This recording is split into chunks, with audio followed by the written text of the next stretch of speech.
I fought for God. Who do you fight for, Exile?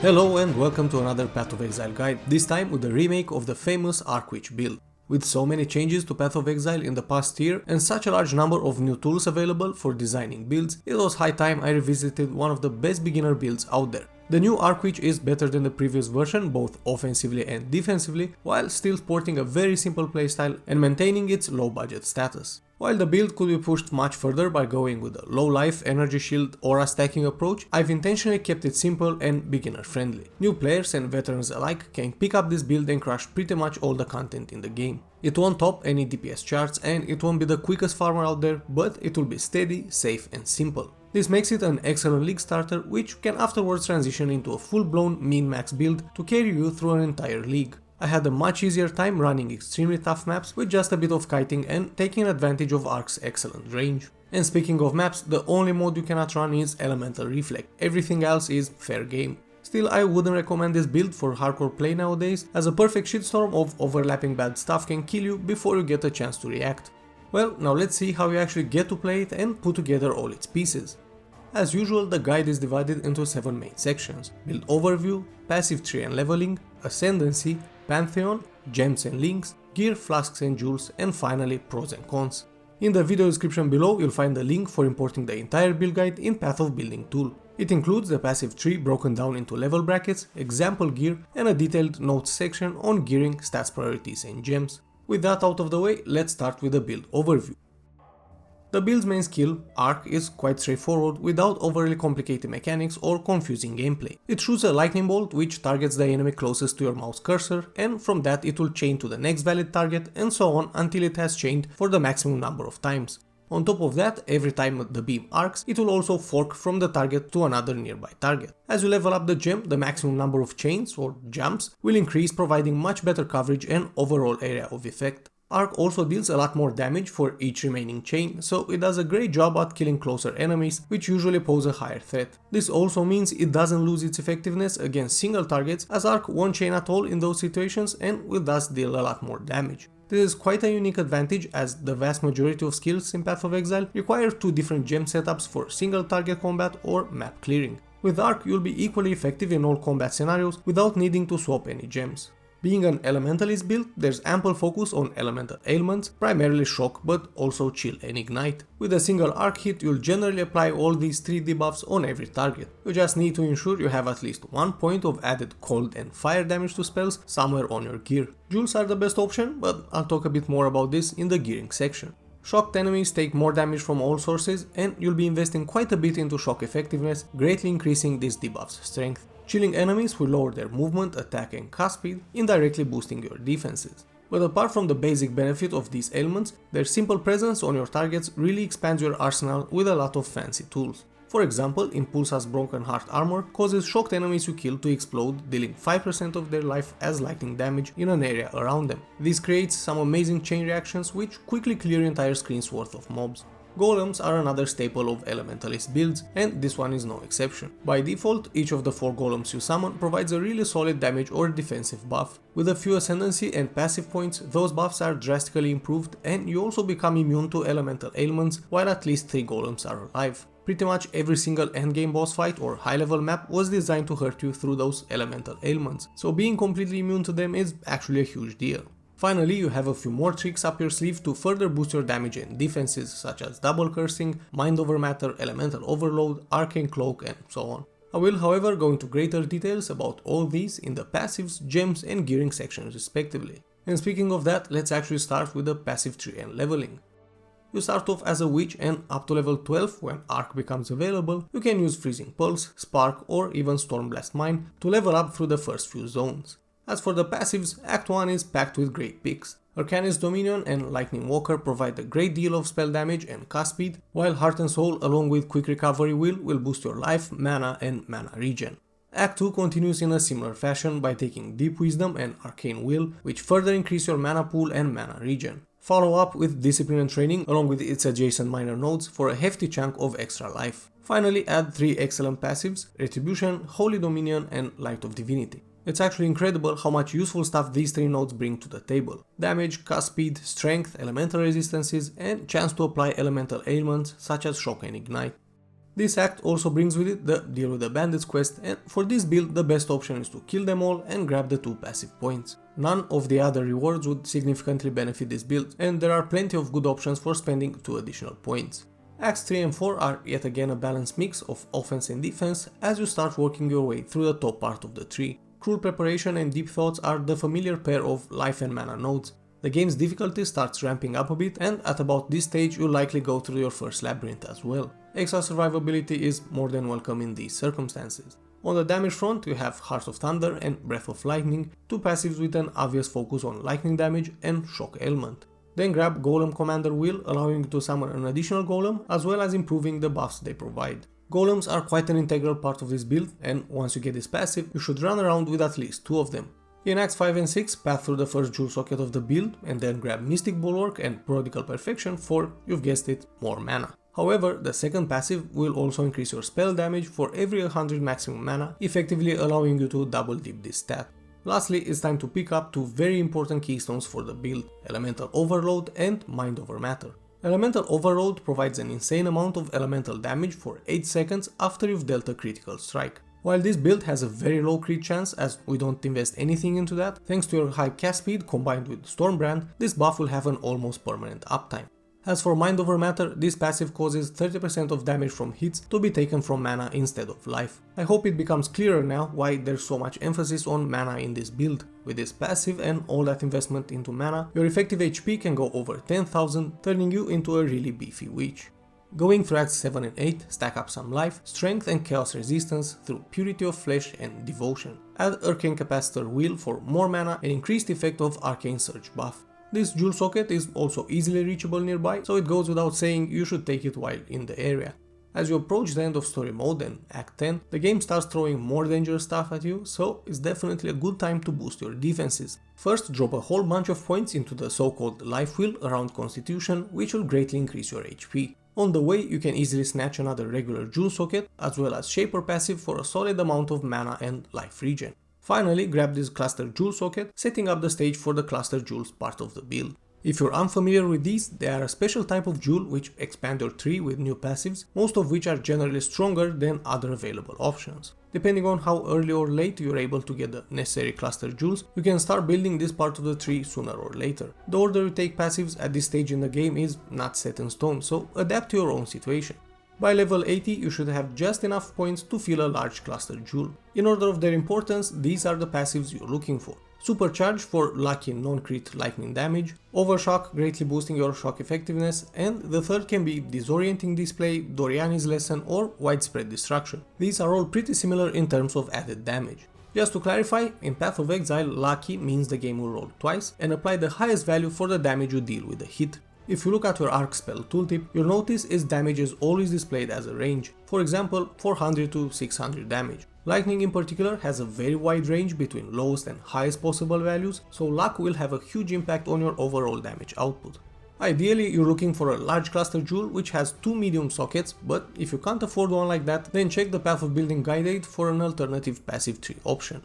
As you progress towards level 90, try to get some decent medium and small cluster jewels. On the medium ones, my suggestion is to look for Overshock and Astonishing Affliction, both heavily buffing shocks and lightning damage. For the small cluster jewels, the best option is Fatal, stacking up a huge amount of life. Additional mods such as resistances, strength or dex are more than welcome on any cluster jewel, but don't go out of your way for these. From this point onward, focus on getting Whispers of Doom Will, allowing you to cast a second curse on your enemies. Afterwards, invest any extra passive points you get towards these two jewel sockets. And that's about it for the passive tree and leveling. In the next section I'll be covering the Ascendancy class, which improves pretty much every single aspect of this build.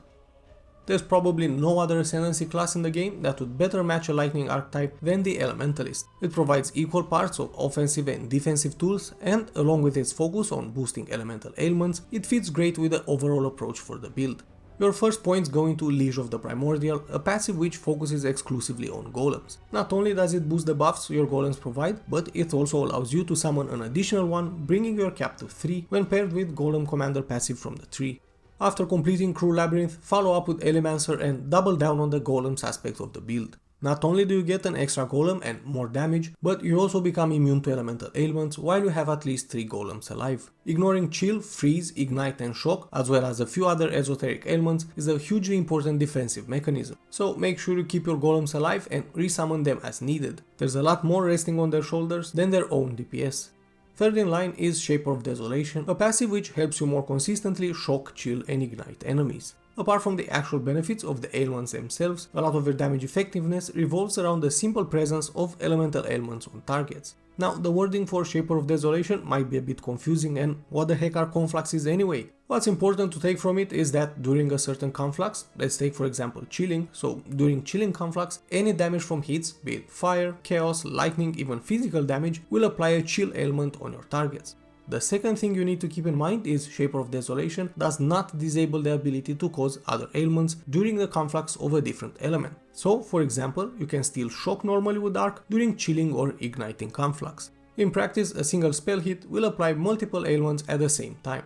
Finally, with your last Ascendancy points, grab Beacon of Ruin, yet another very confusing passive, at least at a first glance. However, bear with me, it's actually quite simple. Normally, the actual effectiveness of chill and shock ailments is based on the amount of cold or lightning damage dealt to the target with that hit as a percentage of their total HP. So the more damage you deal, the stronger the chill or shock effects will be, and conversely, the more HP your enemy has, the weaker the debuffs. Well, Beacon of Ruin basically says that no matter how much cold damage you would hit for, you will always chill with at least a 10% effect. It provides a similar minimum baseline effect for shock as well, which you are then increasing even further through passives and gear.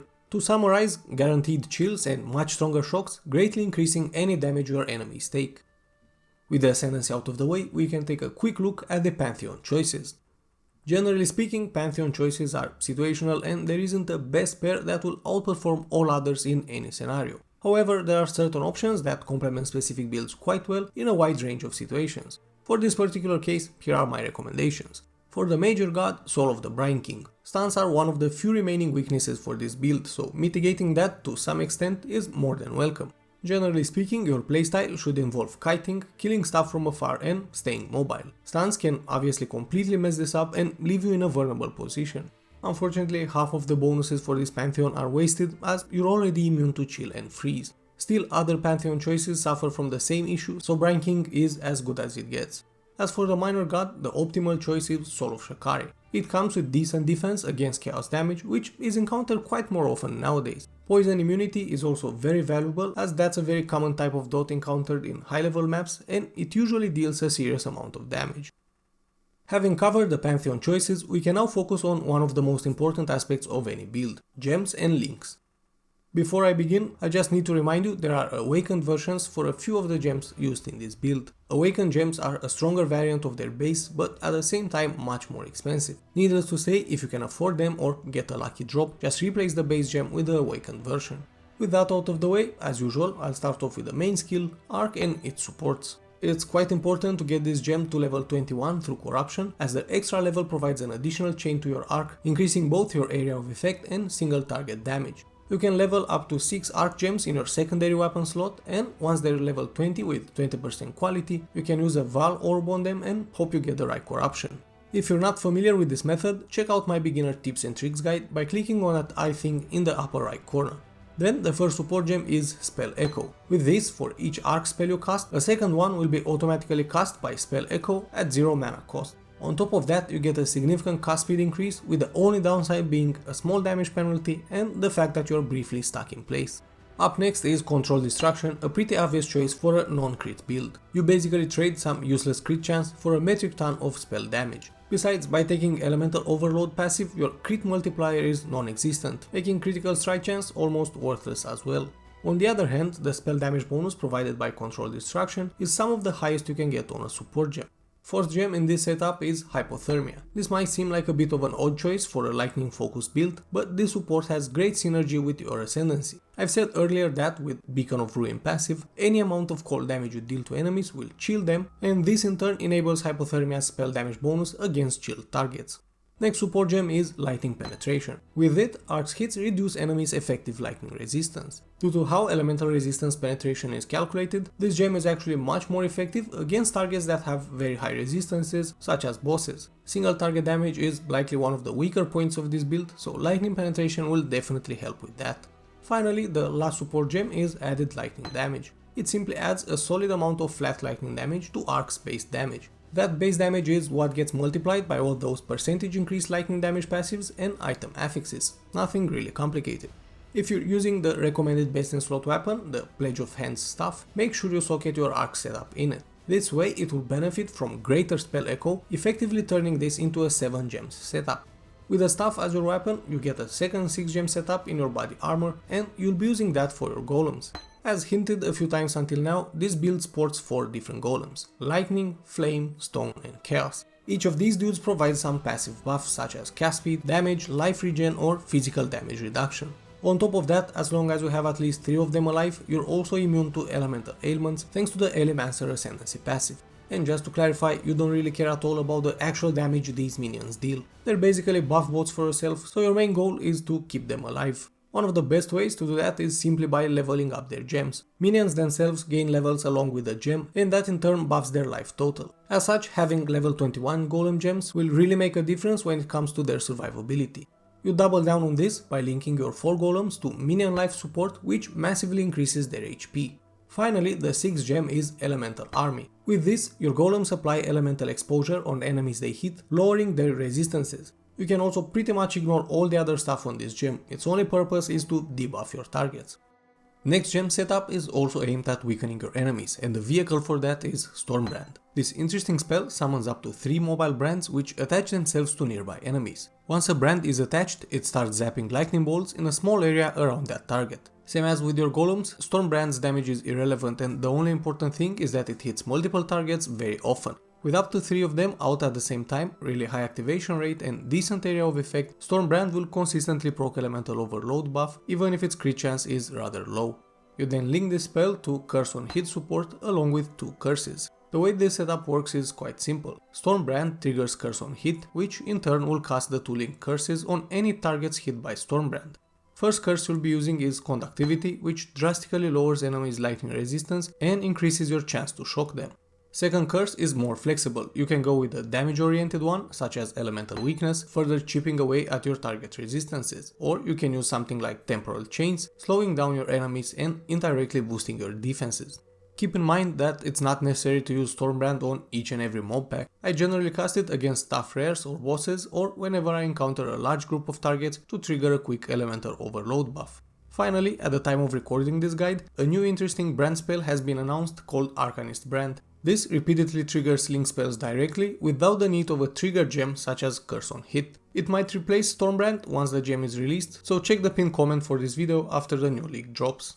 Moving on to the next gem setup, this is the build's Swiss Army Knife. First you have Arcane Cloak, a really interesting and powerful guard skill. It consumes over half of your current mana, creates a damaging absorbing shield and provides a lightning damage buff. Both the shield and the buff are proportional to how much mana was used. Now, the way I use this skill is to bind it to my left mouse button, replacing the default move action. As I keep the button pressed, it will move my character as usual, but also cast Arcane Cloak on cooldown. Since this is an instant cast skill, it won't interrupt movement at any point.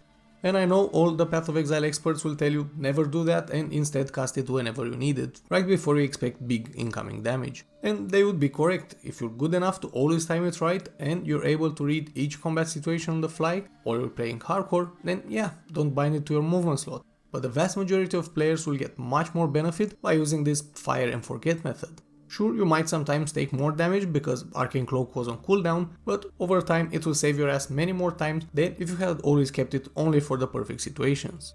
Next gem in this setup is Flame Dash, the build's movement skill. It teleports you towards your mouse cursor, passing through any enemy in your path and dealing a small amount of fire damage. The skill has 3 charges that can be used back to back, and you regen these every few seconds. You then link these with Second Wind. This very simple support will decrease the cooldown of both spells and add an extra charge to Flame Dash. This might seem somewhat inconsequential, but trust me, Flame Dash will save your life many times when used defensively. You want to have it readily available as often as possible to make sure you can dodge boss abilities or move out of harmful stuff. Finally, add Arcane Surge, an amazing support gem which will grant you a spell damage and mana regen buff after spending a certain amount of mana with linked skills. With Arcane Cloak using over half of your entire mana pool on each cast, Arcane Surge should have an almost permanent uptime. By the way, this buff alone accounts for over 20% of your total damage output, so don't ignore or downplay the importance of this gem. Next we have a simple cast when damage taken setup. This trigger gem will cast any linked active skills after you take a certain amount of damage. A higher cast when damage taken gem will be able to cast a higher linked gem, but it would also require a lot more damage to be triggered. As such, for this particular setup, we'll keep the trigger gem at level 2. You then link it with a level 8 Wave of Conviction. The only purpose of this skill is to apply exposure debuff on enemies it hits, lowering their lightning resistance. A bit earlier I've said that your golems will also do this, but you cannot however stack multiple exposure debuffs for the same element. Still, it's always good to have some overlap as neither source of exposure has a permanent uptime. The second trigger spell is Cold Snap. This ability creates a large area of chilling ground, slowing any enemy it touches. Moreover, we have a chance to gain a frenzy charge when killing targets in that area. In turn, frenzy charges increase your cast speed and damage. The last gem in this setup, Clarity, doesn't actually have to be linked with the others. This aura simply adds a large amount of mana regen, a stat which is more than welcome considering how much mana you consume with your spells. Finally, you have Wrath Aura, which greatly boosts your lightning spell damage. It's pretty much mandatory to socket this gem in an Essence Worm ring, so it doesn't reserve any mana. Between Mind Over Matter, Arcane Cloak and Ark's own cost, you would otherwise be unable to afford reserving half of your mana pool for an aura. With the gems out of the way, it's time to take a look at the recommended gear for this build. In this section, for each gear slot, I will outline 3 tiers: Basic, Mid-tier and Best in Slot. Generally speaking, prices increase significantly with each tier, but so do the benefits that the items bring. Starting from the top, a good basic tier helmet has some elemental resistances, 60 plus maximum life, some intelligence and perhaps some additional mana.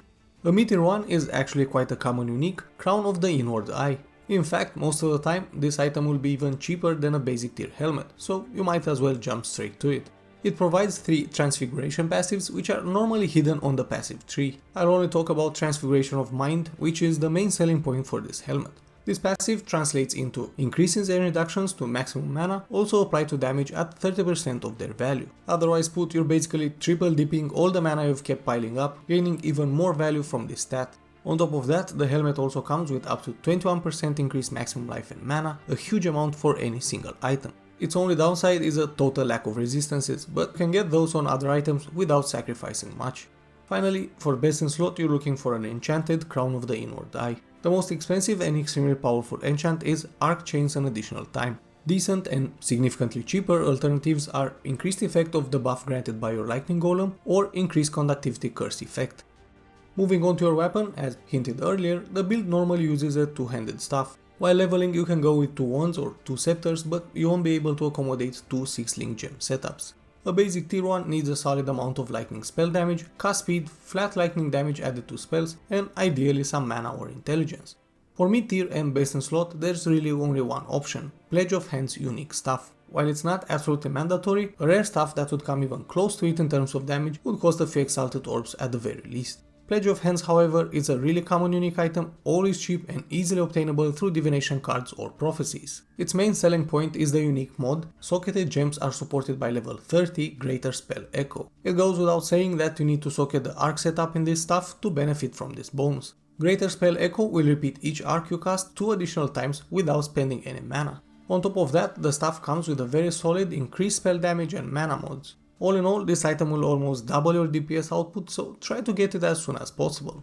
Moving on to body armor, a basic one should have at least 5 links, 70 plus total elemental resistances, 60 plus life, and as usual some intelligence or mana are more than welcome. Even in the first few days of a new league, something like that should cost at most 10 to 15 chaos orbs.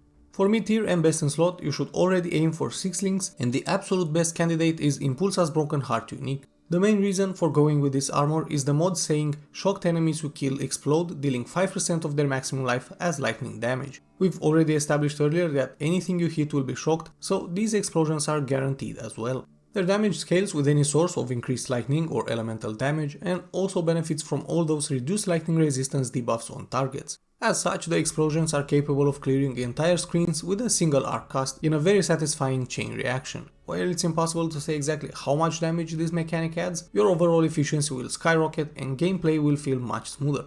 With the remaining gear slots, your main focus is to cap your elemental resistances, that is, get each of them over 75%. Then you need to gather enough dexterity to level up your hypothermia gem and enough strength to equip Pledge of Hand stuff. Some chaos resistance here and there wouldn't hurt either. The way you'll distribute these between gloves, boots, belt, ring and amulet generally depends on your budget and how willing you are to min-max your gear. Personally, I got the bulk of my resistances on boots and belt, as these slots don't have that many easily obtainable DPS mods. The rest were a mix between ring and amulet, with jewels and cluster jewels filling in the gaps. Don't forget you can also use catalysts on a ring, amulet and belt to increase certain stats even further. Your hideout crafting bench is also really useful for adding additional mods on items with less than 6 affixes. If you're not really familiar with crafting, then check out my basic guide by clicking on that eye thing in the upper right corner. So on basic gloves, look for 60 plus life and elemental resistances along with some dexterity or intelligence. Additional maximum mana or chaos resistance are good extra stats to have here. On mid-tier ones, you're looking for pretty much the same affixes, but replace dexterity or intelligence with cast speed. Generally, this mod is found on shaper-based gloves, and it's paired with socketed gems are supported by level 16 faster casting. Placing your Stormbrand setup into gloves like these will really increase its efficiency. Finally, for best in slot, the optimal combination of mods is 60 plus life, cast speed, global chance to blind enemies on hit, and an empty prefix where you can craft increased damage while leeching. Blinding enemies drastically reduces their chance to hit you, so a simple affix like that can really boost your defenses for a very small investment.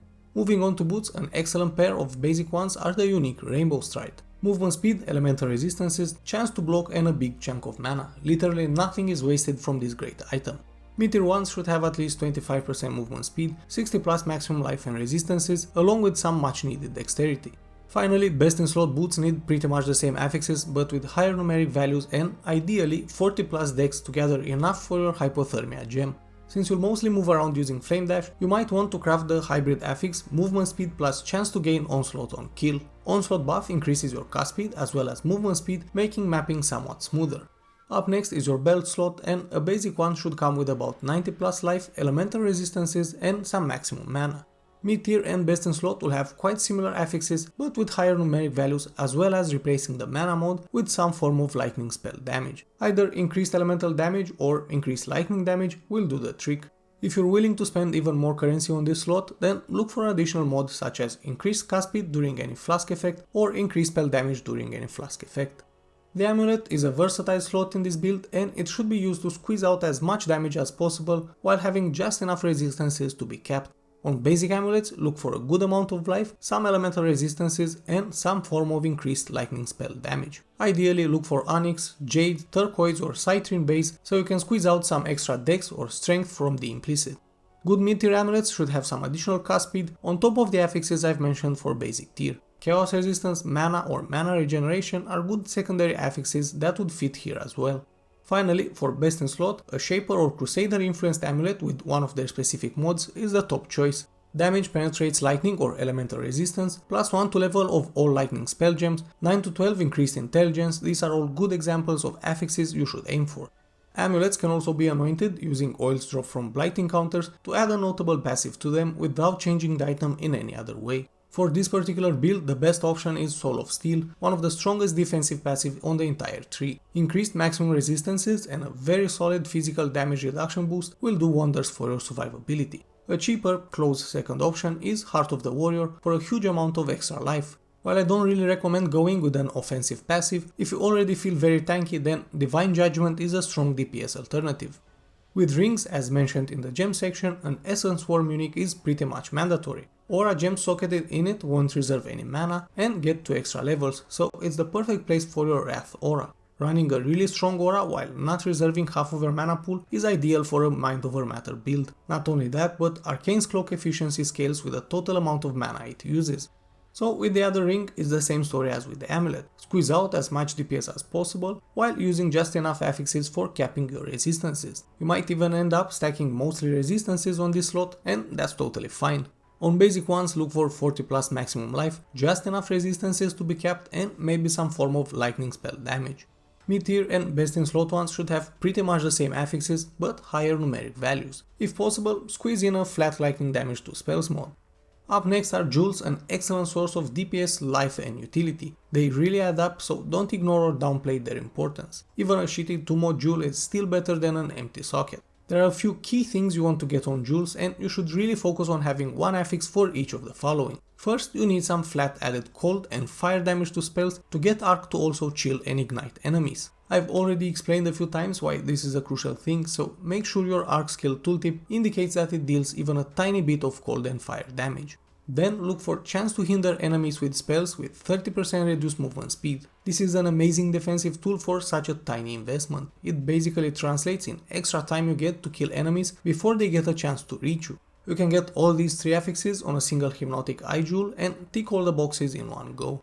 Once you've taken care of these mods, the second most important thing is to try and get percentage increase maximum life or flat life on every single regular jewel. Everything else is dedicated to filling in any resistance holes, getting enough dexterity and pure damage mods. Cast speed with lightning skills, attack and cast speed, lightning damage, spell damage are a few examples of excellent DPS affixes you can find on jewels. I can't list them all here, but you can find the trade links in the notes tab of the Path of Building guide. Finally, there is one unique jewel which, although really expensive most of the time, can really push your DPS to the next level. A Watcher's Eye with a mix of Clarity and Wrath aura affixes. Some of the best mods you can get are damage penetrates lightning resistance while affected by Wrath, damage taken from mana before life while affected by Clarity, or increased lightning damage while affected by Wrath.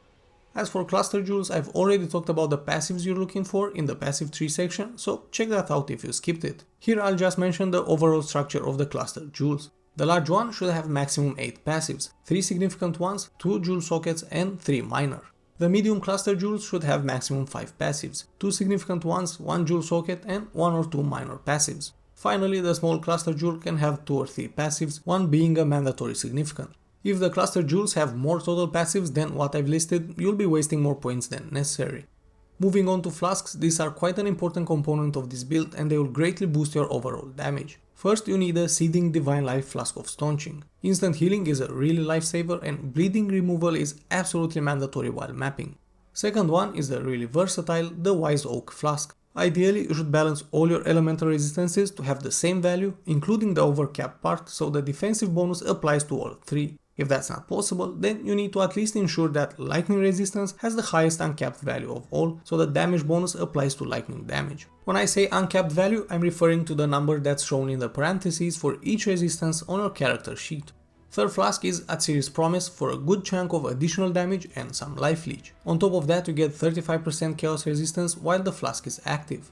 Then you have a capitalized Divine Mana Flask of Warding. With Arcane Cloak constantly consuming more than half of your total mana, you need a reliable way to quickly restore it back to full. After all, Mind Over Matter doesn't really work with an empty mana globe either. Finally, the last flask is flexible. You can either go with a Chemist Quicksilver Flask of Adrenaline for some extra movement speed, or with a Cinder Swallow Urn for some extra life and mana recovery as well as onslaught buff. To wrap up the gearing section, here are some excellent leveling uniques which will help you easily progress through the campaign. With the gearing out of the way, it's time to take a final look at the pros and cons of the build so you can better understand if it's what you're looking for. Starting off with the pros, an excellent league starter, it's very cheap to gear up for the first few tiers of mapping and this will help you generate currency real quick and get a head start. Amazing clear speed, the build is very efficient at quickly killing large packs of mobs without any downtime. Very beginner friendly without any complicated mechanics or gimmicky gameplay. A Path of Exile staple skill, not particularly overpowered, pretty much guaranteed to be safe from nerfs. Each gear upgrade will be a significant buff, generally proportional with the investment. As such, it has a very high performance ceiling and the build is great for a long-term project. As for the cons, the build isn't a great boss killer. While respectable, its single target DPS isn't stellar and doesn't have the absurd ability of other builds to insta-phase endgame bosses. It cannot run elemental reflect maps. Still, this is less of a problem nowadays since there's a sextant mod which grants immunity to reflected damage. The build won't win any trophies and it's not the best in any particular category, so if you're looking for an absolute top performer, some other builds might be more suitable. Learn anything new, Exile? If you did, then you'll probably be happy to hear there are more videos coming up in the near future with more exciting builds to try. Make sure not to miss them by subscribing to the channel so you get notified when that happens. And while you're at it, why not like this video as well or drop a comment down below to let me know your thoughts. Thank you all for watching and see you next time.